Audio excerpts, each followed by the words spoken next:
and a very warm welcome to the 5th edition of the Reform Party podcast.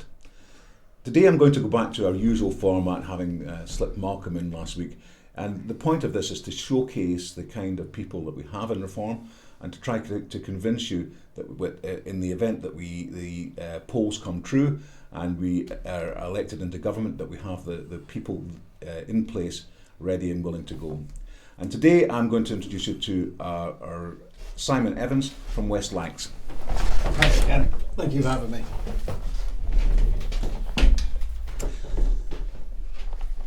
Simon, thanks very much for coming down. Pleasure. Could we start off just by telling a little bit more about yourself? What's your background? Where were you brought up? Yeah, I was originally born in Bristol many years ago, as I reached just weeks away from my 60th now. I grew up in a town, a quite large town called Swindon in Wiltshire. But I moved to Lancashire over 20 years ago, so I'm an adopted Lancastrian and love the county. And I've lived and worked there. I've brought up 3 children. I'm also bringing up a 6-year-old, which keeps me busy, let alone Reform. So, yeah, I've been in the northwest and particularly Ormskirk and West Lancashire for over 20 years. And what have you done in terms of work? In work, I work in the criminal justice and social justice sector, and I have done for many years. I deal with antisocial behaviour. I'm a senior officer for dealing with cases from neighbourhood squabbles to actual gang crime, and so on and so forth. And I originally started off many years ago as a social worker, then moved into youth justice, and now more wider spectrum of criminal justice for many years. I worked for the Home Office when David Blunkett was the Home Secretary, and my role was to set up new courts that were based on an American model across the country, which was very exciting, and we got to travel to New York quite a lot, which was very nice. So yeah, professionally I've been busy, still am. So what are you currently doing then? I currently work for a local authority, and I head up an antisocial behaviour unit, which is a joint unit with police and council staff. So I deal with offenders of antisocial behaviour, and that's a very broad spectrum because we do deal with county gangs and regional gangs as well. You mean drug stuff? Drug gangs, yeah, as well. With Reform, I've been leading on the grooming gangs or rape gangs, as some call them, and I've been working with directly with victims of these gangs from particularly Rotherham and Rochdale and others, which has been an eye opener. And I wrote a legal paper, proposed new legislation for Reform to how we tackle these gangs and how we help victims of these gangs. And that was adopted just before the general election by Richard Tice, and that went into our national manifesto, and it's still there. So I'm very proud of that, because that we need radical change, not only in that field but all over, but particularly in that field, because I don't know about anyone else, I'm sick to death of watching people from local authorities or the police or the agencies standing on the steps of courts or town halls saying, we've learned the lessons. We clearly have not learned the lessons. The fact that we're not having a national inquiry shows we haven't learned the lessons. The fact that we keep trolling out the same kind of legislation and process to allegedly protect people, we haven't. It will happen again. It's still happening. So that's something I'm very passionate about, and I recently spoke at our regional conference with Nigel Farage regarding this, and with one of the victims who very bravely came to Chester. I was there. Right, okay. And I am proud that, and it's true what I said on stage, is the police haven't listened, the government haven't listened, local authorities haven't listened. The only people that listened were Nigel Farage and Richard Tice, and they put it into our manifesto. And that's why I'm with Reform. Not just that thing, but because the pragmatic problem solving. It makes sense. Let's do it. Yeah, they listened. Yeah. Yeah, that's really interesting. I listened yesterday to a podcast, Trigonometry, which is one of my favourite podcasts. All right. And they had an interview with I'll put this in, a link to it in the show notes on this podcast. Right. But they had they were interviewing the chap from GB News who broke with the documentary a week or two back, which really broke the whole thing. And there's quite a lot of new revelations in that, which are really interesting. So I'll as I say, I'll put a link to that in the show notes. That's excellent.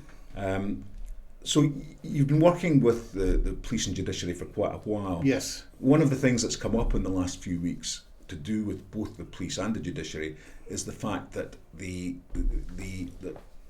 seems to be different tiers of policing and different tiers of justice. Absolutely. According to who you are. How did that come about, do you think?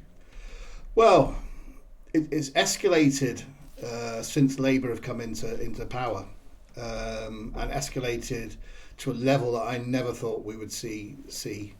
I'll go back a bit. I've worked with the courts and the police and with local authorities in terms of tackling offenders and supporting victims. And I knew before even two-tier care came in that our system is completely flawed. I mean, we have a system now where the courts are a place for lawyers to go and make money. It's not to do with justice. So the word justice is completely wrong. What they're doing there is law. And lawyers are making huge amounts of money. Some very well intended, absolutely no qualms about that. But some who are there just purely to make the buck. And we have got to change our system. Now, it's been compounded and got much worse since Labour came to power, and all issues of this freedom of speech and people going to prison for writing hurty words on Facebook or social media or wherever.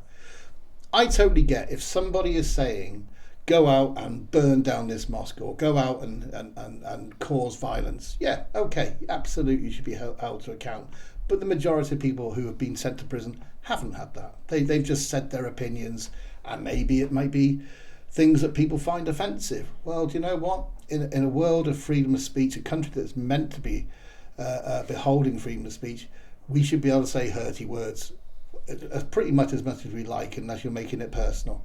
And we've lost that massively, and it really, really concerns me that we have this two-tier justice system, this two-tier policing system that is now on an Orwellian level. I see all that, but what I was trying to get at is how it came about. Why is it that a judge who perhaps 5 years ago would have sentenced somebody to 5 years imprisonment suddenly seems to be doing it for 1 year or 10 years according to the political circumstances of the crime? Well, I think you just hit the nail on the head. The political circumstances have become involved in our court system and our judiciary system, and it should not, and it never has been up to this point. Now, I've worked with a lot of judges. I've been involved in collective of appointing some judges in a previous job when I worked at the Home Office, and at no stage should politics be involved, and judges don't want that. I don't think, but I think they're getting pressure. So you think from the politics? It's not that the judges are doing this on their own back. It's not that they believe. No, I think they're being pressured to. I don't know if they're being directly pressured. I'd find that quite amazing, and that would be, I think, a massive shock if we found that out. I would agree. Yeah, but I think through the media and through the rants of some politicians, they are being influenced. And I've got to say, our level of politics and our calibre of politicians is really quite worrying, and I think this is where it all stems from. We really are being led, the blind leading the blind, for the want of a better word. The calibre of our politicians in Parliament has gone down and down and down over the last decade or so. And I think that's what's leading to judges and to courts being influenced by people who know no better and have no real thought about the higher echelons of freedom of speech and clear justice that this country has beheld for many decades, many years. And I think that really is under threat massively. I mean, just slightly going off key, but looking at no-brainer Angela Rayner setting up this Islamic phobia committee, or whatever she calls it, is a very, very dangerous path, and it's a similar path to what we've gone down with the justice sector. It's a very dangerous path to go down. Why she's picking out one particular religion against any other religion, and could lead to quite easily blasphemy laws, and it's the same. It's the same process, the same thought process that's going through, particularly in Labour, of this absolute desire. It's in their DNA to try and control, and that's what they're doing with the justice sector. That's what they're doing in local and national government. Give you another example. We're standing in West Lancashire, in the Lancashire council elections on the 1st of May. Now, we have a memo from Angela Rayner to her Labour colleagues in councils that is redesignating what is green land. Now, the county that I live and work in and will be standing in, West Lancashire, is a very rural area, beautiful countryside. And because of this redesignation, again, this control from central Labour, they're looking now at building over 3,000 houses, which we don't need in West Lancashire, on land that previously was green land. And again, it's coming from this central control from Labour of dictats of doing this and doing that. Yeah, well, we have exactly the same in the world. That our local plan is being changed to, I think, have another 44,000 houses. But it's going back to what you were saying, Ken, about the justice sector, and it's the same mentality of. I just find it puzzling, though, that a judge who's come up, obviously a well-educated man who's come up through the system and so on. He gets to the point where he's a circuit judge or whatever, and then that man feels political pressure, which is not even direct. It must be kind of in the background pressure to influence his sentencing and the way he behaves in court. I just find that very surprising. I find it surprising. I've worked with judges in my professional capacity, and they are fervently independent and absolutely quite rightly so. Yeah. So how this is happening and why it's happening? How on earth can somebody go to prison for having an opinion that they put on social media, and yet we have other people who are committing heinous, awful crimes, or even lesser crimes, but physical crimes where they've actually hurt a individual, and they're coming out? Labour released thousands of prisoners to make room for the people who have opinions. I mean, that's just nuts. To make room for the people that were about to be arrested for the following the riots following the Southport. And I'll come back to that if you don't mind, because I'm right in saying you live in Ormskirk. Yes. Which is just a stone's throw from Southport. So I've got a few things I want to come back to on that. But just while we're on the courts and the judiciary, you mentioned that there was a huge amount of wastage in the court system. Yeah. I'll just throw in my little anecdote, which I go on. Yeah. When I was in business, I took Her Majesty's Revenue and Customs to the first tier tribunal in Birmingham. Good man. And this was during COVID time, so I never actually got to go to the court in Birmingham, but I was all done on Zoom. Yeah. So I represented myself because I didn't think there was an awful lot of chance I was winning the case, to be honest. But I enjoyed reading up the background bits of law and so on. Sure.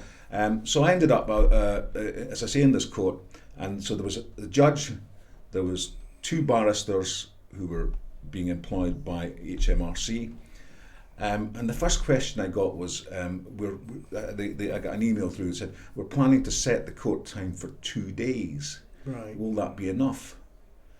And I thought about it and I thought, what I've got to say here will take me about 20 minutes. Yes. So I didn't pick up at the time the significance of this. So as I suspected, my evidence took 20 minutes. The whole thing was done before lunchtime on the first day. But I'm guessing that the judge and all the council were all being paid for 2 days. Is that correct? Yes. It's just It's a scam. It's a gravy train. A scam against the taxpayer. And I felt much less. I won the case, by the way, but I felt actually bad about winning it because I'd wasted all this taxpayers' money. Yeah, I've been in court many times when, in my professional role, we've been prosecuting cases. Now, I don't get to prosecute cases, although they're my cases. I've worked on them for 6 months to a year or whatever it is. And you know this case inside out, back to front, left and right. And you know the people involved as well. And they know and trust you.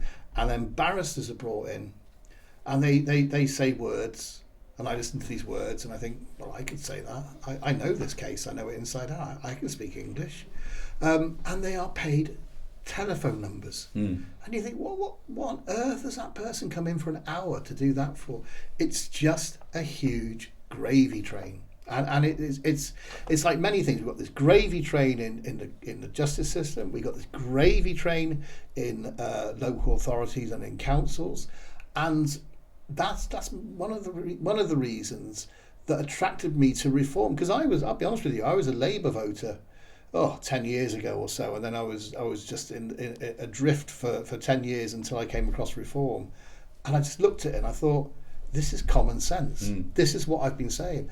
And we have got to smash this gravy train which keeps people down there and keeps other people up here earning shed loads of money. We need to spread it out a bit, spread it out more than a bit actually. So yeah, no, I've seen so many things in courts. I've seen so many things in local authorities, and that's one thing that's really important to me. Is we're standing in Lancashire and we've got fantastic candidates who are normal people who are not on this gravy train but actually believe in what they are saying and what they want to do. Now I look at our patch where we are in West Lancashire, and we've got what we call double hatters. So we've got a district council and we've got Lancashire County Council. Now that's going through lots of changes which is well advertised. But you've got people, councillors who've been there for decades, who sit on West Lancashire District Council, earning £15,000, £16,000, £17,000 a year, and they sit on Lancashire County Council, earning £15,000, So they're making quite a nice little living there. It's not mega bucks, but I'm sure there's plenty more that goes on top of that. And they are lying. They are lying to the people. They are not interested in what's good for people and what's good for that area. And maybe they started out well intended, but now they're on this gravy train. And this is where we need to smash through, and we are going to smash through. And we need to change how governance, how justice, how all these things are done. So it's not about making money, it's about doing the right thing. And that's exactly where reform comes in. It's about, again, we get accused of being right-wing. I have no truck with this right wing, this left wing, you're a left wing loony or a right wing fascist, so on and so forth. I had it so many times, as I'm sure you have, during election times, the abuse that people get. I don't believe in left wing, I don't believe in right wing. That's a made up media thing so that it can easily box people off.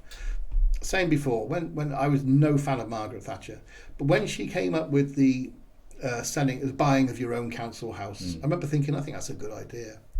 And when Blair came up with Sure Start centres, I thought that's a good idea.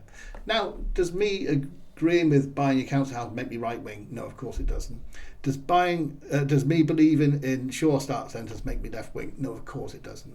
It's about common sense politics, and that's what reform is about. And that's what I am, a common sense politician. I couldn't agree more. I mean, I honestly think that right and left wing, the whole concept of that, it's media. It's actually obsolete, I think. In terms of the current political debate. And we need to grow up in this country, and we need a grown-up media, and we don't have that, and we really don't. We're not going to get that, frankly. No, we're not. But I mean, the good thing about it is at least we do have alternative media sources, Yes. and it's amazing how that is starting to come through in terms of the electorate. Absolutely, I mean, I think more people are watching, GB News and talk radio now than they are the BBC and Channel 4. Yeah, and about time too. But the fact, I mean, they give out figures, don't they? Because I watch it regularly, and they give out figures of how they're beating Sky and BBC combined, and so on and so forth. And that is reflective of what's going on in our country. This huge shift from the legacy parties to reform, and we've just seen the polls of reform at 29%. Did you see the election results from yesterday? From Baxendale. There was three we took over from Labour. That's right. And one tendering.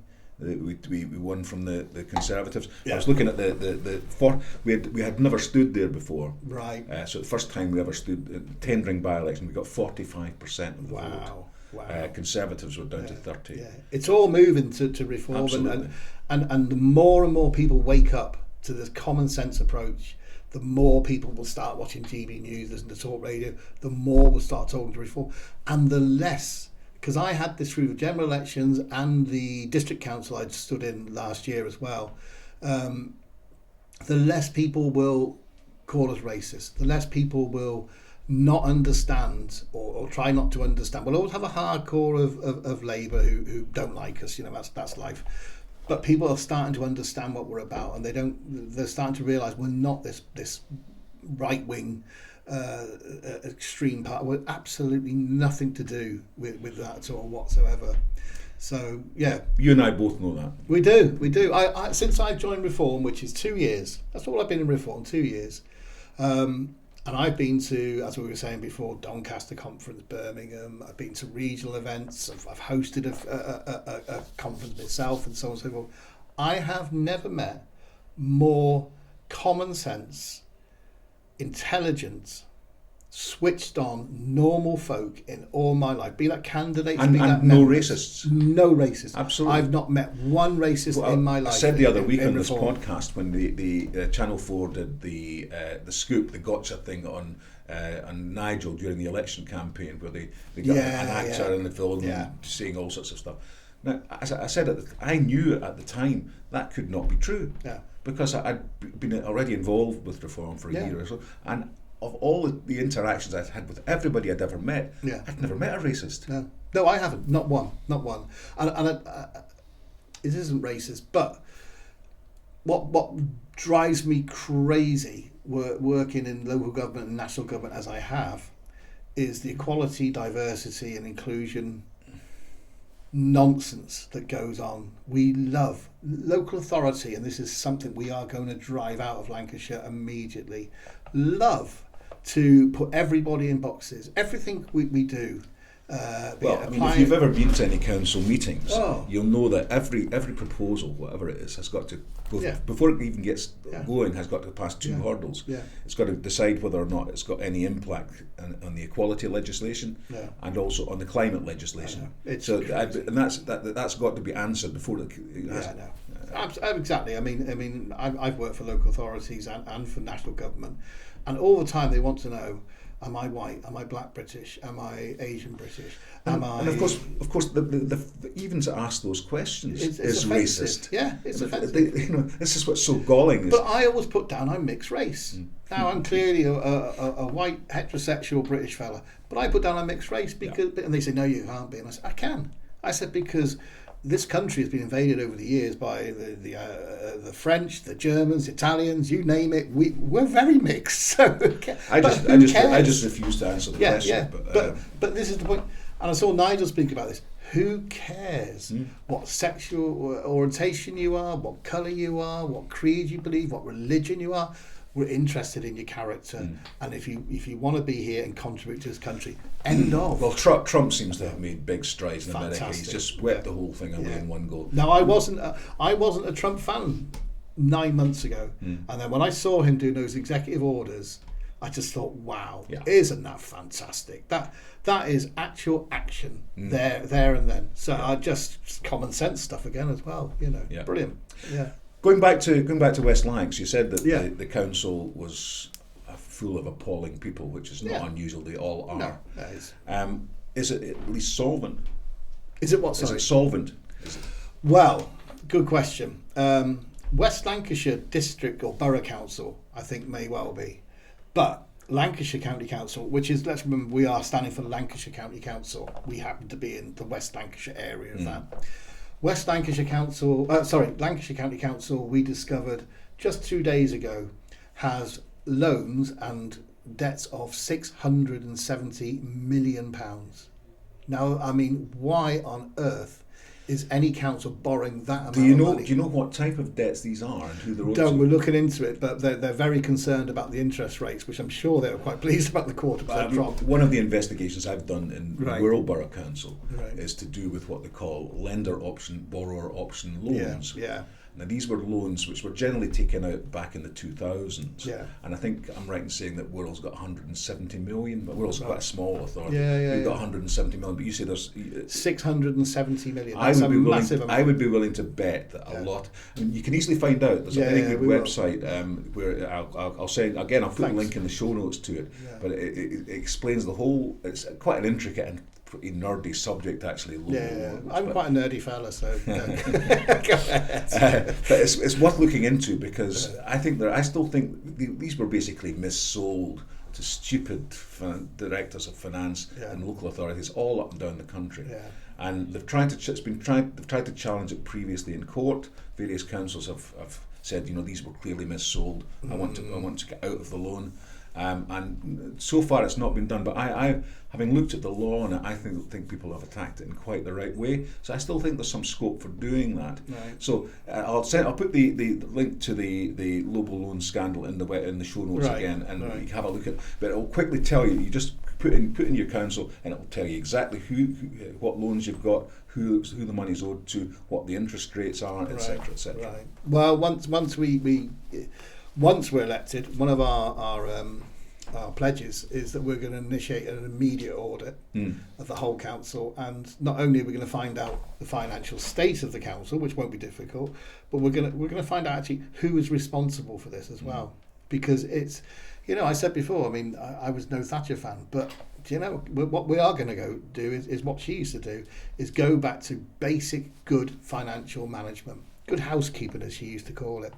And we're also going to drive out so much waste in every single council, but particularly in Lancashire, with the stuff we were talking about before, the equality and inclusion targets and so on and so forth, the officers who are on megabucks. I mean, you would have just seen recently the West Yorkshire Police diversity budget that was found on the Freedom of Information, 1.3 million. Why are we spending 1.3 million on this stuff? For one police force? Yeah. Now let's add that up round the country, because you've got the Met, you've got Manchester, you've got big police forces.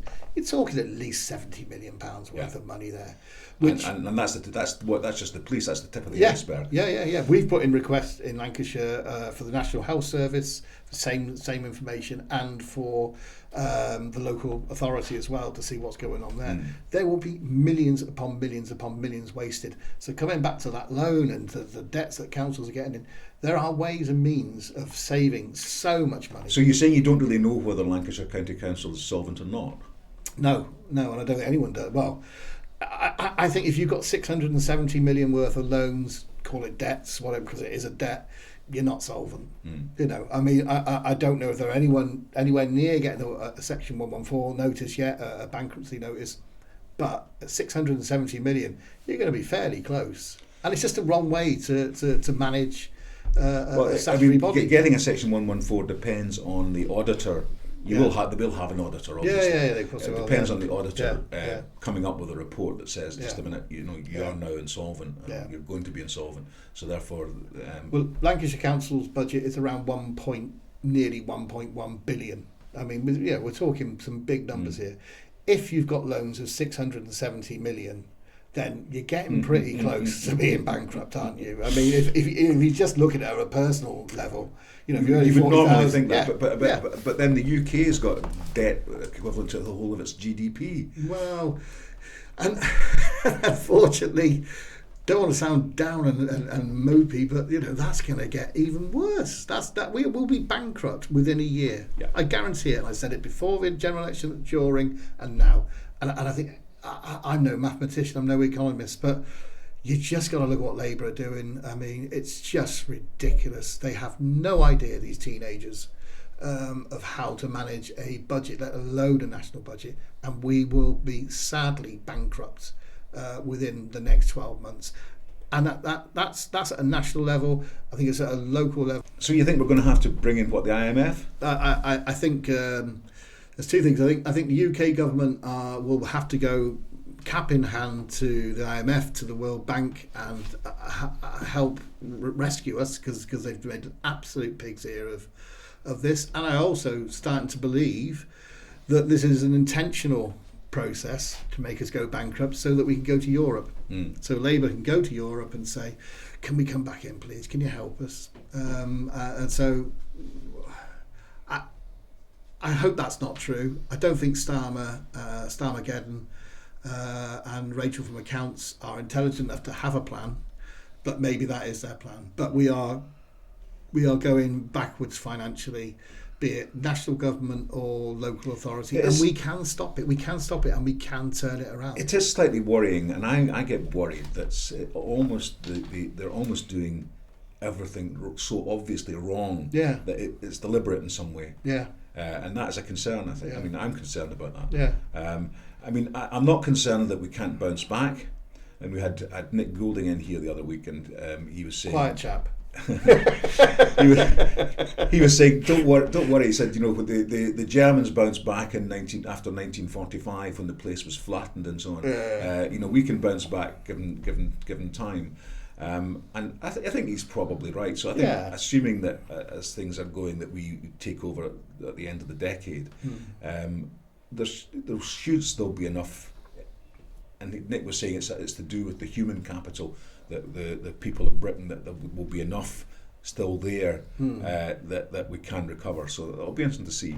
No, absolutely, and he's right about the human capital. We certainly got human capital. We've got human capital in its droves, but I think that's part of the problem, is with the mass immigration that we've had over the last. I give up all the figures and all the times, but over 10 million people coming into the country, and again, it's going back to the lies that all the Westminster bubble politicians have been saying for years is immigration really contributes to our country. Well, we now know through the OBS that's not true. Yeah. I mean, you will accept though that we have got a demographic problem in the UK, that people of our age, somebody's got to pay our pensions. Yes. And there are not enough of the indigenous population, because the birth rate's so low. There are not enough children or young people now to pay these pensions. That's true to a degree, but this comes back to what we started about originally, about the gravy train and the corruption and the lying and just, I think more than anything, actually the pure incompetence of national and local government, which is what we have in our country. Is I've been working since I was 16 years of age. It's difficult to believe I understand that I'm 60 fairly soon. But I've paid in my money. So yes, we do need young people to pay in, but where is that money? Because national insurance is exactly what it's meant to be. It's meant to be put aside. But you know as well as I do that the money was never put aside. No, I know. It's always been a Ponzi scheme. And you're right, that it's now that the fact that the demographics have changed, that's how the Ponzi scheme is being exposed. Yeah, absolutely. Because had the demographics not changed, it could just have carried on. There's more people going to be working in the future, so therefore it's only with the demographic change that the Ponzi scheme has been. Yeah. Absolutely. I mean, what we missed here, Ken, was your sharp intake of breath when I said I'm nearly 60. But no, I didn't. Did you say you used to be a stand-up comedian? Yes, I used to be. Yeah, I'm not anymore. Which evidently why jokes aren't working. No, I know. I got the stage on that where I thought, I'm 55. I'm not going to break through now. I'll just give up. But yeah, you stood in the general election for. Who did you stand in? West Lancs. Yeah, I stood in West Lancashire in the general election, and just prior, about 3 months before that, we had a district council election. And that's interesting because we only got 3% in the district council, and we'd only just really set up. We didn't have a branch then. It was me and the dog, and that was about it. and we got 3% in the district council. When it came to the general election, we came in at 18%. Yeah. So that's a massive jump. And that's actually slightly above average for all the reform vote, if anything. Yeah, it was 14%, I think, nationally. Yeah. So really pleased at that change. Now, we're coming up to the council election, and I think this is even far more important than the general election that has just been, because this sets the tone for the next general election. Now, I commissioned a professional company to do a poll, which has come in today. Now, we have in West Lancashire 3 big towns: Skelmersdale, Ormskirk and Burscough. Skelmersdale has always been staunchly Labour. We have an MP, a Labour MP, Ashley Dalton, who I think is beyond useless. And she voted for the removal of winter fuel allowance. She voted for... They all did. Yeah. She voted for the farmers' inheritance tax. She's backed the closure of our 2 swimming pools, 2 leisure centres in West Lancashire, which the council are getting rid of. So on and so forth. She's not for the people. She has done nothing for the residents of West Lancashire. Now, it used to be around 50% Labour in opinion polls. Today, today's poll shows Reform at 16%, Labour at 16%, 40% of people don't know, Tory at 5%. So going back just over a year from 3% to 18% in election, and now in opinion polls we're absolutely neck and neck with Labour. I think there's a massive sea change going on in West Lancashire, and that's something we've got to hit home over the next 3 months or so until election day. Because again, I think it reflects the national picture. There's a massive move to... We're sick to death of this Westminster bubble politics that has been going on, where again, talking about gravy trains, making out there. Rupert Lowe said recently, since he's been in Parliament for 7 months, and he said he cannot believe the low grade of our politicians. There, yeah. He said it's frightening. We had this conversation Sunday the other week, and we were comparing the current cabinet and the current Labour politicians with the ones that came in when Tony Blair and Gordon Brown took over. Yeah. And when you look at the quality of the individuals, the calibre of the people, what they'd done before they became an MP, etc., it's just chalk and cheese. Yeah. There's the current lot, and that's why they can't run anything. Why they'll be, this current government will be so poor. Yeah. I mean, I look at our local MP, Ashley. And she's basically did you stand against her then? Yes, I did, and we had one husting with myself and with Mike Pendergast, who's the Conservative candidate, who's quite a nice fella, and it was bizarre. It was on for an hour, and we had set questions which we had beforehand. We knew the questions were coming. We had 1 minute to answer, and then 2 minutes to rebuff, and it was just and nobody from the audience. This is much more fun when you don't know what questions I'm going to ask you, isn't it? Exactly. Yeah, exactly. But that's how it should be. Yeah. But I'm going to big myself up. I made mincemeat of the woman. Now, she's been a career politician all her life, as far as I can see. She's not worked in private industry or even local government or whatever. She was in the care sector, wasn't she? Yeah, local authority care sector. But and serves nobody but them, like a lot of Labour serves nobody but themselves. I mean, making great money in Parliament, and is not really interested in the nuts and bolts day-to-day issues that affect people, and that is a difference, huge difference between reform. That's what people are now finding out. What's important is the potholes in the road. Not only don't you care about me, you never cared about me. No, and you don't do anything. You can have all the great ideological debates you want in Parliament. It makes no difference to the roads being fixed. West Lancashire roads are absolutely one of the worst in the country. I mean, costing people money. I lost a car 3 weeks ago purely because the place hadn't been dredged properly, and hasn't been the drains haven't been cleared out, and there's water everywhere. So it's stuff like that. It's stuff like having jobs. It's having the development of companies in your local area. It's making sure your bins are collected at the right time. It's that boring stuff. Yeah. But that's the stuff that makes a difference. Now, that's what an MP should be dealing with, not with how far up the tree and how far up Keir Starmer they can get. Yeah. You know. So, yeah. So you've got what? You're sitting, was it 8 seats you're standing for? 8 seats, yeah. And you've got candidates in place for all of them? We've got candidates in place. We are launching our manifesto on Monday evening, where we've got the media turning up. We are doing a briefing and training process for all of our 8 candidates. We've got 5 of us who've been around for quite a while, know each other. We've got 3 brand new candidates, right. and they are, honestly, God, they are a breath of fresh air. One young man who's 25 who is so sharp, Ellis, and he's the future reform. This is it. I mean, the quality. We are currently interviewing because we have no elections coming up, and won't have any elections on the world till 2027. Would you believe? Which is a long way off. It is. But that what it does do is it gives us a lot of time to plan and prepare. So we've currently started a round of interviewing because we have 66 candidates, potential candidates from the world. And we're going to we hope to stand 66. Yeah, that's a lot. It is. So we've started the process. I think we've now interviewed about 30, 35. Wow. And the quality of the people who are coming forward.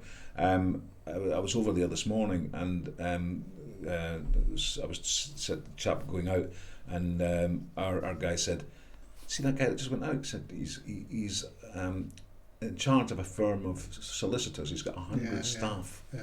He's got this, that, and he's offering us his social media, just fantastic quality of people, so it's obviously the same all over. Yeah, it is, and it bolsters you. It does. It makes you feel. It does make me feel humble. I mean, like you say, the calibre. We've got a young lady called Ella who's going to be standing as well. Just been speaking to her 10 minutes before we came in here, and just the ideas she has and the enthusiasm and the drive is fantastic. But also, they're normal people. They haven't been in the world of politics. And they've never wanted to be politicians. No, they're just tired. I've never aspired to be a politician in my life. Me neither. I stood for reform because I thought, at least I'm going to have to offer some kind of option to the local voters. Yeah. But I didn't want elected. I still don't want to be elected. No, but it was important that people had some choice. Yeah, and it's a key message to people, whoever listens to this or from wherever, that actually, do you know what? If you're sick to death of this, don't be scared of standing up and coming forward to reform and saying, I want to stand up. Even if you've never spoken publicly, if you've never put a leaflet out, do you know what? Your thoughts and your views are very, very valid, and you'll find out very quickly you're amongst friends. I mean, I remember going to my first reform conference in Doncaster and saying some things, and people said, yeah, you're right. I thought, oh my God, I've not been able to say it, because I've worked for a local authority, it's very PC, and I've said nothing controversial, nothing horrible about anyone, but it's just great because you go, oh my God, I'm not alone. These things that bug me bug loads of people, and that's I think really what valid. I'd like to do, because it's not a long now between now and May, is it? No. So time's going to fly. Yeah, it is. How about if we got your 8 candidates and got them on here? That'd be fantastic. And speak to them and introduce. It would also give them something that they can put on their own social media and pass around, and these things on Facebook forums and so on can go very well. So absolutely. So we'll do that. Yeah, definitely, that's brilliant. Thank you very much, Ken. Right, just going back to you mentioned the Southport thing, and I don't want to go into the detail of it because obviously it's people that I think are just trying to forget it. Yeah. But but you are fairly close by. We was 8 miles away. 8 miles away. Yeah. I mean, how has it affected the people in the locality? Well, I think firstly, which I don't think it's just the locality, I think everywhere, it's just utter disbelief. I mean, it's just who in their, and this is probably the key word, in their right mind goes in and does that to people. And because I work in that area and I work with police and what have you, and I'm not going into details, they've told me some stuff that I just think, I just do not understand how anyone does this. And we have to remember, for whatever the Keir has done or not done, or whatever the local authorities have got wrong, or the police or Prevent and what have you, the responsibility for this lies with this individual who decided to do it. What a horrible, heinous, pathetic person. But unfortunately, we have more and more of them, and they cause real massive damage. And I have absolutely, as a parent of 4 children, I know people say this all the time, but it's true. I have absolutely no understanding how any parent can cope with that. I really don't. No, it's just beyond. It's exactly. It's beyond comprehension. It really is. But one of the interesting things I think, and it's a little bit the same as I was listening to this podcast, as I said, on the rape gangs. Yeah. And what he was saying was that because of the background of the people, that they could go and carry out these horrific acts, but they would do it in groups because they weren't ashamed. No, they saw it as normal, as their right, absolutely. And I got a bit of the same impression from the Southport guy. Yeah. He was in court. He was smirking. He was, he didn't feel as if he'd done anything wrong. I know. I know from my work with the rape gangs that what you just said about that feeling it's their right is absolutely 100% true. Victims, and I've worked with about 10 to 15 of those victims over the last just over a year, have been telling me that's exactly what they thought. These are our right. This is what we do with these young white girls because that's what they're there for. And that's what we use before we go off and do whatever we do in our life. But that's their given right. Now, the individual who committed this in Southport, obviously I don't know him, I haven't met him, wouldn't want to. I'm pretty sure that's the same sort of psyche he has. What I do get from both sets, from both people involved in the grooming gangs and people involved with Southport, is frustration, absolute frustration at the authorities, be it police or whoever, particularly government actually, wish to level with us and tell us what's been going on and how things have happened. And I think, and I'm not excusing people using violence, but I think that's why the bubbling up of frustration happened in the summer. And I don't think we're away from that yet. Not just about Southport, but about the grooming gangs and other things that are going on in this country. There is a huge frustration, a huge swell of annoyance at why we're being kept in the dark, and that continues, and it has been likes of Nigel Farage who have been raising that. And do you think the attitude that Starmer took to it afterwards, when he immediately issued the edict that anybody involved in the rioting or whatever, that we had to be come down on like a ton of bricks, etc. Do you think that's helped him in the end?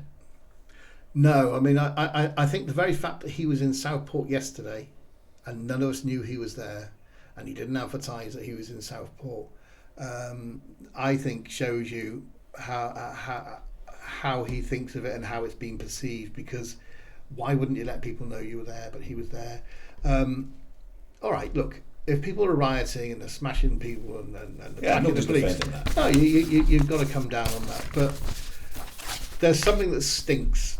I don't know what, because I'm not on the inside, but there's something that stinks about the way the government have handled this. And again, people know that. They may not know the details, but they feel it. Yeah. And that is what's driving. And I think we're a long way over from getting over that yet. Yeah, so on the Reform Party policies, can you tell me, is there any policy you disagree with? Oh, that's a good question. I agree with about 99%. I'm interested in the 1%, not the 90%. Yeah, I'm trying to think through what the 1% is. I'm not a royalist, I'm a Republican. I don't think we've got a set... I'm not sure we have a royalist policy. No, we don't, no. I think I'm probably the minority on the party on that.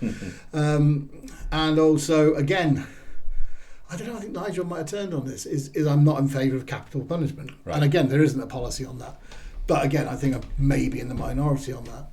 Apart from that, I can't really think of anything that I disagree. The economic policies you're all on board with? Yeah, taxation. Pretty much. Taxation, with our employment policies, with our national health policies. Did you see Nigel getting attacked in the chamber the other day? I did, and fervently so he was attacked. But he's quite right. The National Health Service is a really good example of what I'm talking about the inefficiency in our statutory bodies to deliver.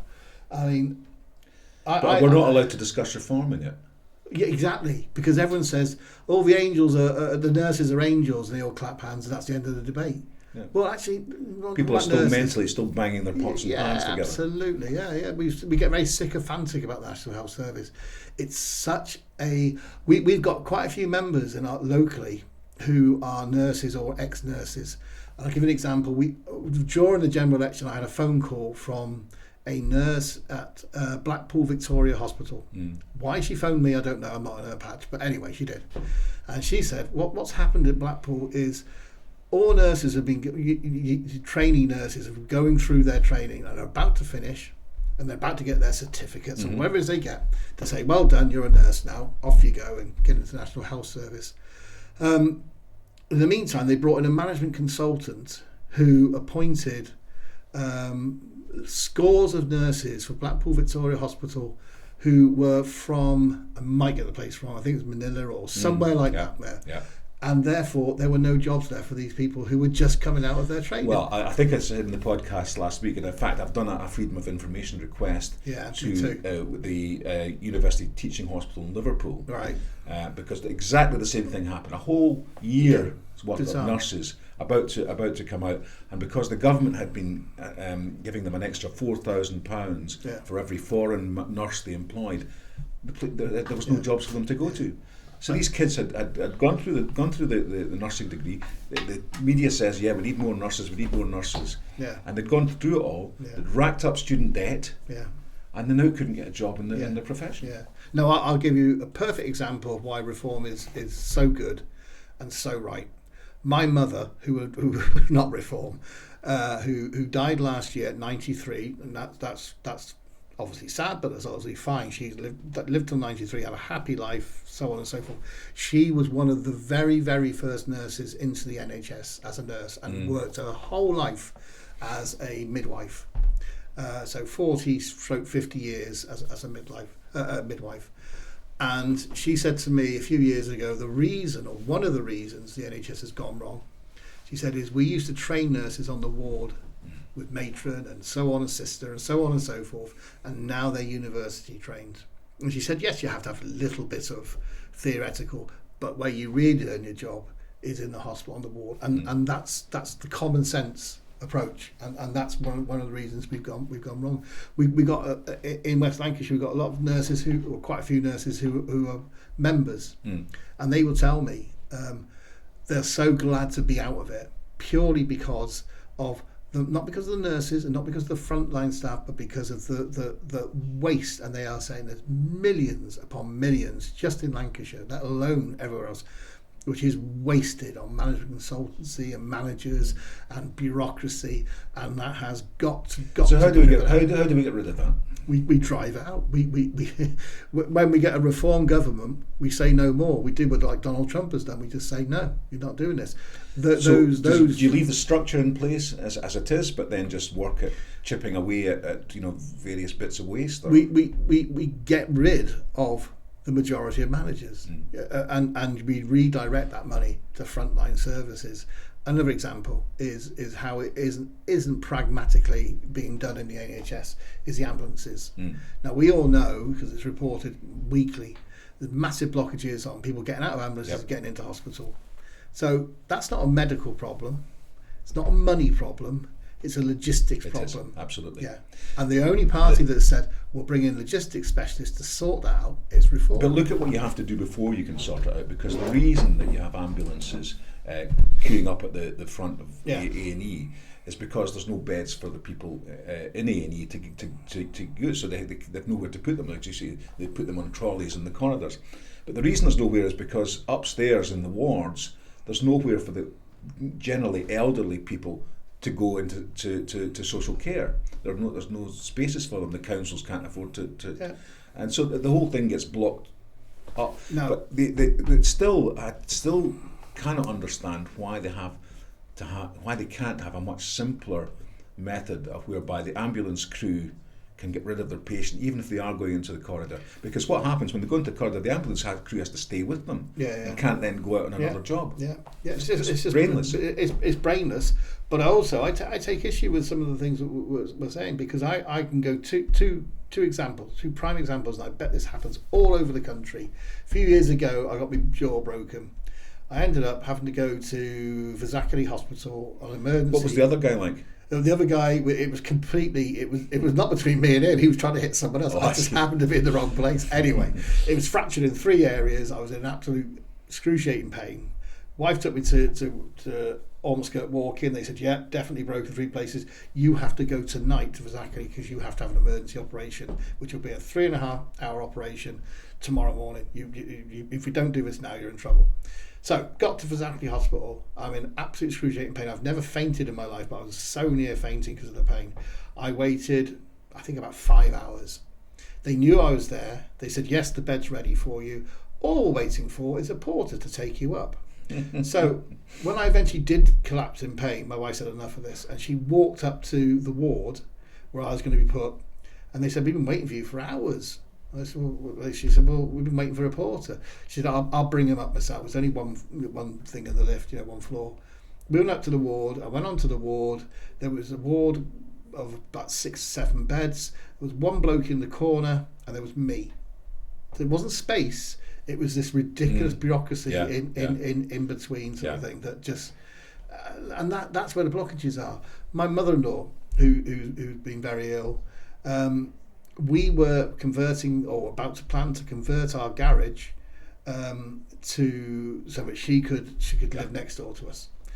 Not something I was terribly keen on, but there we go. That's life, isn't it?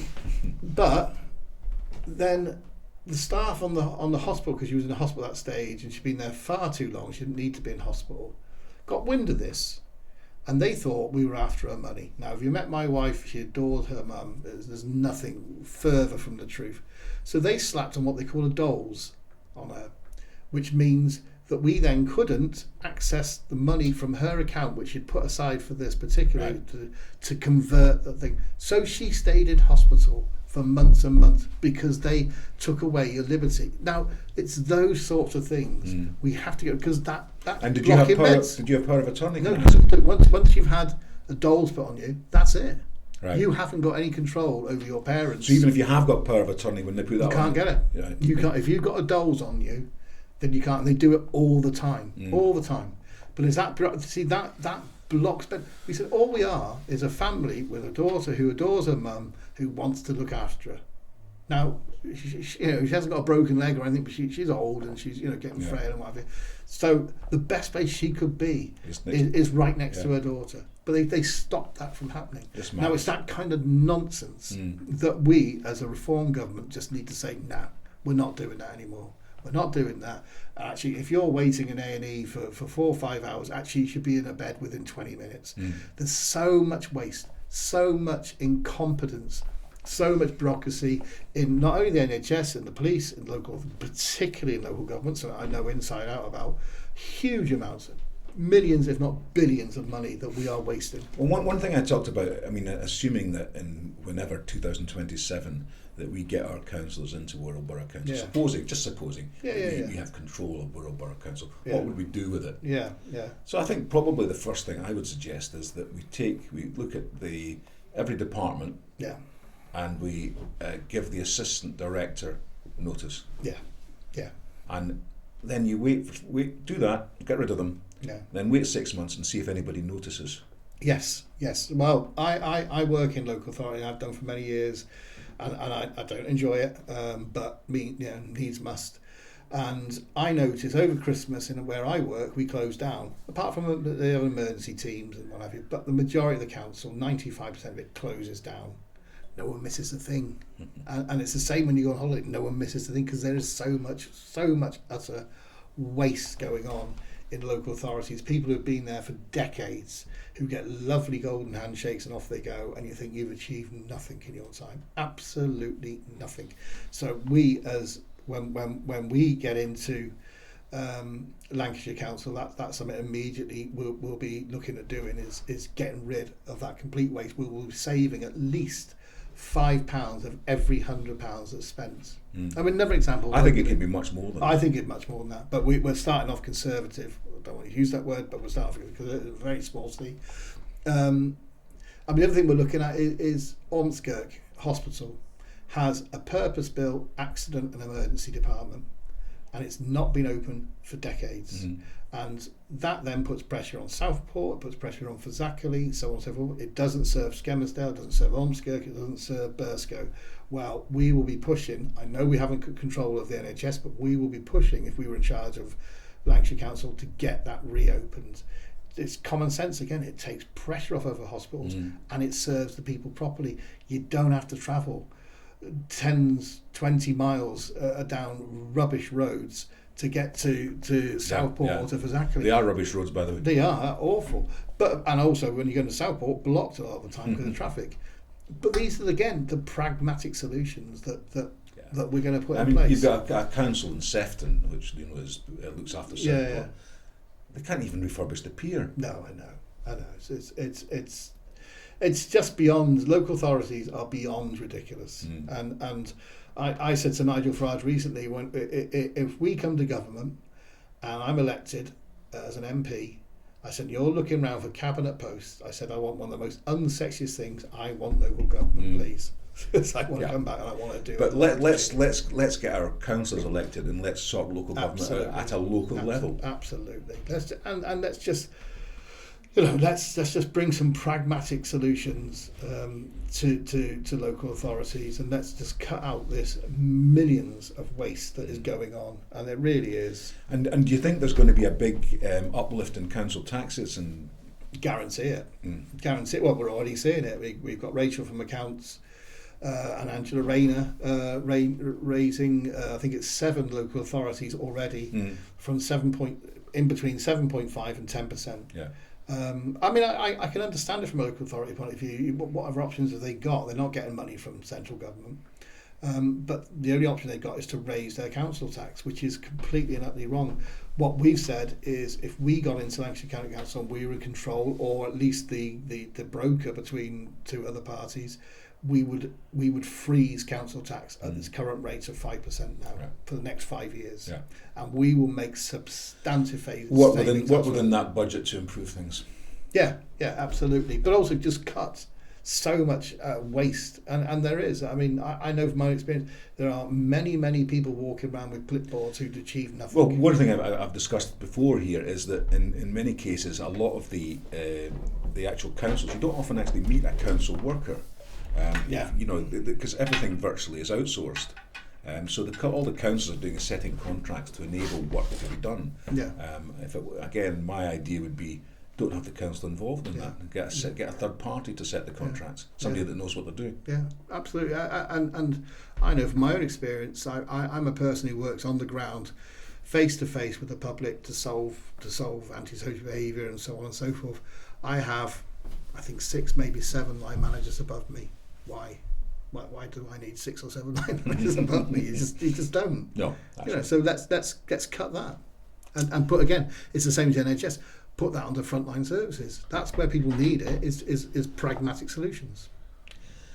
Right, I'm aware that time's moving on. Yeah. I usually finish the podcast with a little song, a little dance. No, you can sing if you want. No. I want to get votes. You sure? I want to get votes. I'll try it away.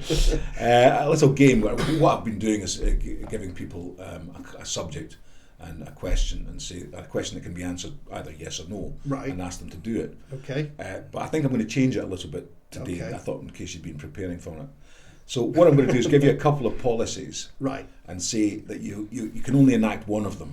Okay. Which one would you go for? Right, go on then. Okay. Okay, would you repeal the Equalities Act, or would you repeal the Climate Act? Oh my goodness me. I'd want to do both, obviously, but the first one, that would be a fun game. The first one, I think climate. Because it's billions upon billions that mad Miliband is wasting, and also it's just such nonsense. I used to believe it, but now capture all the carbon you want. It's going to make a blind bit of difference. What are they doing? It's when you look at all the different policies across the board, the carbon capture, the heat pumps, the electric vehicles. Electric cars. Yeah. One of the biggest scams that is going on is do not buy electric cars. The amount of environmental damage, making the battery, putting it on diesel guggling. And when you go to buy, I don't know if you bought a new car recently. No, I've bought second-hand lovely Mercedes. I've gone into the showroom to try and buy a new car, and they won't let you buy a diesel or a petrol car. They insist, this one's a hybrid or this one's electric. This is a really good car, and and the reason is because of course they've got quotas. Yeah. And if once they get to a certain, they're not reaching the quota of electric cars. 15 grand a car. Absolutely. Yeah. So you can see why they want to sell you an electric car. Just what kind of national policy is it where you say to people, go and sell cars, but if you sell the wrong kind of car, we'll charge you 15 grand. Well, that's really great mode. It's just. So yes, I'd go with climate first. Right. Okay. Sadly, but I would. Yeah. But very quickly follow up with equality as well. So you could change the constitution to move from a first past the post voting system to a proportional representation every system. Single time. I can answer that one straight away. You haven't. You can't. Okay. You've got to give me the other. You can have to do one of these things. Okay. So that's one option. So you can have a proportional representation. Yeah. Or you can abolish the House of Lords. Proportional representation. Right. Yeah, we got to get that right. I mean, and do you think that would be actually now, as the poll trends are? Do you think in the medium term that would act in reforms advantage? I would hope so, but I also do stick by this that if it's the right thing to do, we should do it anyway. Yeah, that's a good answer. Yeah, and because the only other people that do this in Europe, the only people who have first past the post is our friends in Belarus. Now that's some strange company for us to be in. I tend to agree with you. It's the right thing, so let's do it, even if it's not in the party's interest. And as I say, if the polls go up as they are from at the moment up to in the early 30s, it probably won't be in our interest. Yeah. But there you go. Well, we'll have more than 5 MPs either way.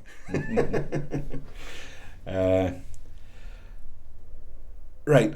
Would you abolish building on the green belt? Yes. 100%, and that's one of our key commitments in West Lancashire is we will, because the green belt definition has been changed by no-brainer Rayner, we will stop building on any green belt because there is plenty of brown, grey, whatever you want to call it, belt that you can build on. There may be exceptional circumstances that might